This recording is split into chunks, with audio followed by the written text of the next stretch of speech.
നമസ്കാരം. Top Indian diplomat Deepak Vohra പറഞ്ഞൊരു statement ഉണ്ട്. Donkey sellers don't have brain.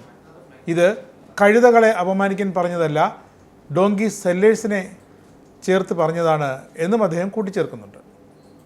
പാകിസ്ഥാനിലെ ഓരോ മന്ത്രിയും സൈനിക ഉദ്യോഗസ്ഥരും സർക്കാർ ജീവനക്കാരും ഒക്കെ പറയുന്നൊരു കാര്യമുണ്ട്. ഞങ്ങളുടെ കയ്യിൽ ആണവായുധമുണ്ട്, അത് കുഴിച്ചിട്ടിരിക്കുകയാണ്, എടുത്ത് ഇന്ത്യക്കെതിരെ പ്രയോഗിക്കാൻ നിമിഷങ്ങൾ മാത്രം മതി എന്ന വീമ്പിളക്കൽ. എന്താണ് സത്യാവസ്ഥ? അതാണ് നേരത്തെ ദീപക് വോറ പറഞ്ഞത്, donkey sellers don't have A brain. അതാണല്ലോ പാകിസ്ഥാൻ ധീരരായ ചാവേർ ബോംബുധാരികളെ, ബോംബ് സ്ക്വാഡുകളെയൊക്കെ ആശ്രയിക്കുന്നത്.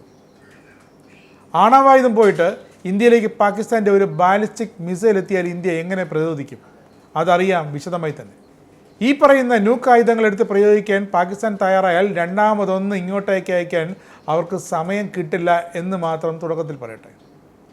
LOCക്ക് അപ്പുറത്ത് കിട്ടാവുന്ന സ്ഥലത്ത് നിന്നൊക്കെ പാകിസ്ഥാൻ പ്രകോപനം തുടരുകയാണെന്നത് മറുവശം.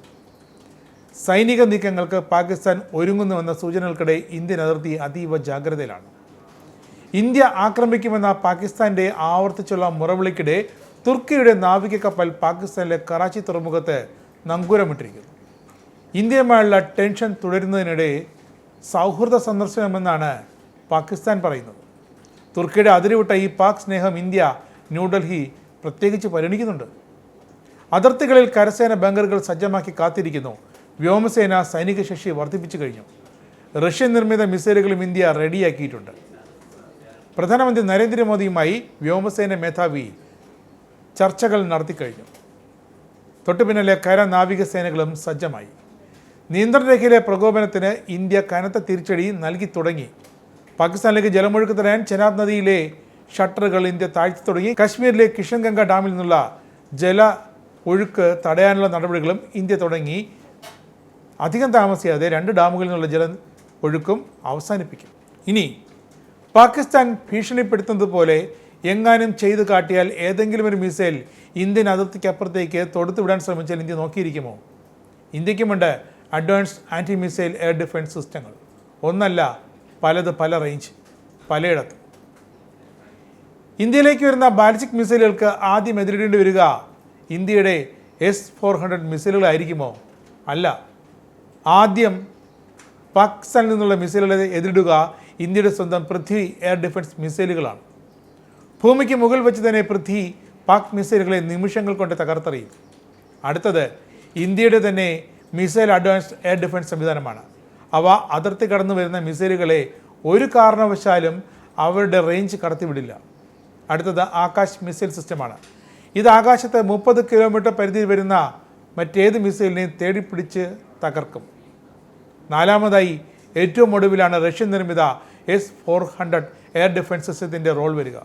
ബാലിസ്റ്റിക് അടക്കം ഏത് ദൂരത്തിലും വേഗത്തിലും എത്തുന്ന ശത്രു മിസൈലുകളെ നിമിഷ നേരം കൊണ്ട് തെരഞ്ഞു പിടിച്ച് തകർത്തെറിയും റഷ്യയുടെ S-400. ഇന്ത്യയുടെ ആണവായുധങ്ങൾ എവിടെയൊക്കെ സൂക്ഷിച്ചിട്ടുണ്ടെന്നത് തൽക്കാലം രഹസ്യം. പാകിസ്ഥാൻ്റെ ആണവായുധങ്ങൾ അവർ തന്നെ പറയുന്നത് പോലെ സാറ്റലൈറ്റുകളുടെ കണ്ണിൽപ്പെടാതെ കുഴിച്ചിട്ടിരിക്കുകയാണ്. ഒന്നിലധികം ഗാരസണുകളിലും അണ്ടർഗ്രൗണ്ട് സംവിധാനങ്ങളിലുമുണ്ട് അവരുടെ ആണവ ആയുധങ്ങൾ. അത് സത്യമാണ്. പാകിസ്ഥാൻ കരസേനയുടെ പക്കലുള്ള അണവായുധങ്ങൾ അക്രു, ഖുസ്ദാർ, ഗുജ്റാൻവാല, പന്നു അഖീൽ, സരോഗോദ ഗാരിസണുകളിലാണ്. മിസൈൽ ലോഞ്ചറുകളും അവിടെ തന്നെയാണ്. അവിടെ നിന്നുമാകും പാകിസ്ഥാൻ തങ്ങളുടെ ആണവ മിസൈലുകൾ തൊടുത്തു വിടുക. പാക് വ്യോമസേനയുടെ ന്യൂക്ലിയർ ബോംബുകൾ മിൻഹാസ് എയർബേസ്, റഫീഖ് എയർബേസ്, ഷാബാസ്, മസൂർ എയർബേസുകളിലാണ് സൂക്ഷിച്ചിരിക്കുന്നത്. ഇനി ഇന്ത്യയുടെ കാര്യം. കര, നാവിക, വ്യോമതലത്തിൽ ഫുള്ളി ഓപ്പറേഷണലായ ന്യൂക്ലിയർ ആയുധങ്ങളുള്ള 4 ശക്തികളിലൊന്നാണ് ഇന്ത്യ. ഇന്ത്യയുടെ ആണവശക്തി ന്യൂക്ലിയർ ട്രയഡ് എന്നറിയപ്പെടുന്ന 3 സേനാ വിഭാഗങ്ങളുടെ കയ്യിലാണ്. പാകിസ്ഥാൻ്റെ ഭാഗത്തു നിന്നും ആണവായുധം പ്രയോഗിച്ചാൽ ഇന്ത്യയുടെ ഭാഗത്തു നിന്നും അതേ തലത്തിൽ ആദ്യം മറുപടി നൽകുക സ്റ്റെൽത്ത് അരിഹിന്ദ് ക്ലാസ് സബ് മറൈനുകളിൽ നിന്നാകും. അടുത്ത മറുപടി ഇന്ത്യൻ വ്യോമസേനയുടെ ന്യൂക്ലിയർ പ്രതിരോധ സംവിധാനങ്ങളുടെ ഭാഗത്തു നിന്നുമാകും. പിന്നാലെ കരസേനയുടെ ന്യൂക്ലിയർ പ്രതിരോധ മിസൈൽ ലോഞ്ചറുകളും സജ്ജമാകും. ഇന്ത്യ പ്രതികരിച്ചാൽ പാകിസ്ഥാൻ പിന്നെ ഉണ്ടാകില്ലെന്ന് വർഷങ്ങൾക്ക് മുമ്പ് തന്നെ അന്നത്തെ പ്രതിരോധ മന്ത്രി ജോർജ് ഫെർണാണ്ടസ് പറഞ്ഞത് വെറുതെയൊന്നുമല്ല. മുൻ പ്രധാനമന്ത്രി AB വാജ്പേയി പോഖ്റാനിൽ അമേരിക്കക്കടക്കം തെളിയിച്ച് കാണിച്ചു കൊടുത്തതാണ് അവിടുത്തെ ഇന്ത്യയുടെ ആണവ ശക്തി. എങ്കിലും ഇന്ത്യയുടെ ആണവശേഖരം ഇന്ത്യയിൽ എവിടെയൊക്കെ ഉണ്ടെന്ന് വെളിപ്പെടുത്തേണ്ട ഒരു ഔദാര്യവും ദൗത്യവും ഉദ്ദേശവും രാജ്യത്തിനില്ല, മറ്റാർക്കുമില്ല. തക്ക സമയത്ത് പ്രതികരിക്കുന്നുണ്ടോ ഇന്ത്യയുടെ ന്യൂക്ലിയർ ട്രയഡെന്ന് മാത്രം ലോകം നോക്കിക്കണ്ടാൽ മതിയാകും. അപ്പോൾ വളരെ കൃത്യതയോടെ നിമിഷ നേരം കൊണ്ട് തൽക്ഷണം എല്ലാം തവിടുപൊടി. ഇതാണ് ഇന്ത്യ ഇപ്പോഴും മുമ്പത്തെ പോലെ പറഞ്ഞുകൊണ്ടിരിക്കുന്നത്. ആനന്ദ മീഡിയയുടെ പ്രേക്ഷകരിൽ ഒരാളാകണ്ടേ?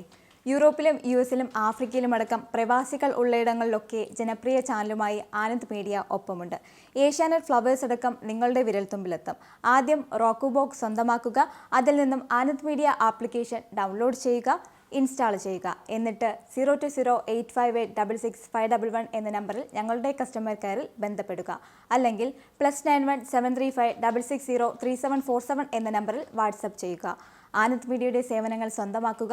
മറ്റു ചാനലുകൾക്കൊപ്പം ആനന്ദ് TVയും എൻജോയ് ചെയ്യുക.